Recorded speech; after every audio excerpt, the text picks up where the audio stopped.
హనుమాన్ శోభాయాత్రను కులమతాలకు అతీతంగా ప్రశాంత వాతావరణం మధ్య జరుపుకోండని సబ్ కలెక్టర్ మౌర్య భరద్వాజ్ మరియు DSP Venkatramaiah, Aluru CI Ravishankar Reddy, Holagunda SI Dilip Kumar తదితరులు బుధవారం స్థానిక పోలీస్ స్టేషన్ నందు పీస్ కమిటీ మీటింగ్ను జరిపారు. ఇందులో భాగంగా వారు మాట్లాడుతూ పండుగలను పండుగలాగా గొడవలకు తావివ్వకుండా జరుపుకుంటే అధికారులకు పని ఉండదన్నారు. నేను కోరడం జరుగుతున్నది. సో అది ఫస్ట్ థింగ్.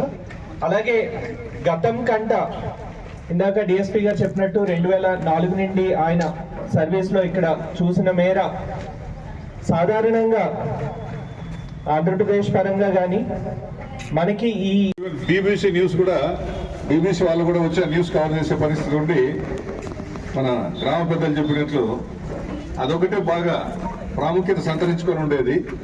ఇప్పుడు హనుమాన్ శోభాయాత్రను కూడా ప్రాముఖ్యతలోకి మీరు అనవసరంగా తీసుకొని వస్తున్నారు. అంటే మంచి పేరు వస్తే మంచిదే కానీ ఇది చెడుగా ప్రొజెక్ట్ అయ్యి రావడం అనేది కరెక్ట్ కాదు. ఈ హనుమాన్ శోభాయాత్ర అయితేనేమి, ఇతర ఏ పండుగ అయితేనేమి, మన భారతదేశము భిన్న మతాలు, భిన్న సాంప్రదాయాలు, భిన్న ఆచార వ్యవహారాలు అన్నిటికీ కూడా ఆలవాలమైంది. ఇవన్నీ ఎన్ని పరస్పర విరుద్ధ సాంప్రదాయ ఆచార వ్యవహారాలు ఉన్నప్పటికీ కూడా మన భారతదేశం యొక్క సమైక్యత, సమగ్రత అంతా కూడా ఒకరికొకరు సహకారం చేసుకోవడంలోనే ముడిపడి ఉంది.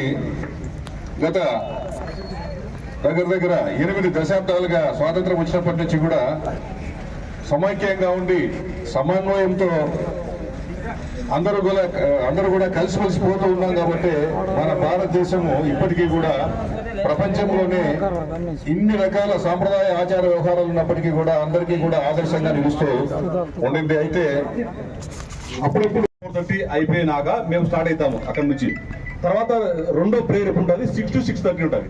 6 అంటే మీరేం చేయాలి, 4:30 తర్వాత అంటే 5:30 లోపు అక్కడ దాటి బయటకు వెళ్ళిపోతే ఇష్యూనే లేదు. అట్లా మీకు ఇబ్బంది ఉండదు, మీకు ఇబ్బంది లేదు, ఎవరికి ఇబ్బంది లేదు. దీని ప్రకారం ప్రతి ఒక్కరూ సహకరించాలా. మీరు కొద్దిగా డిలే లేట్గా అయితే పెద్ద మనిషిగా మీరుండి మీ వాళ్ళకి చెప్పేసి ముందు ఆ టైమింగ్ ప్రకారం తీసుకెళ్లాలా. మీరు ఆ టైంలో వాళ్ళు వచ్చేటప్పుడు మీ వాళ్ళు ఎవరైనా ఆడ ఉండి ఏమైనా ఇబ్బందిగా ఉంటుంది కాబట్టి మీ వాళ్ళు ఒక 2-3 పెద్ద మనుషులు ఉండి ఆడ గిల్లా వేస్తారు గేటు.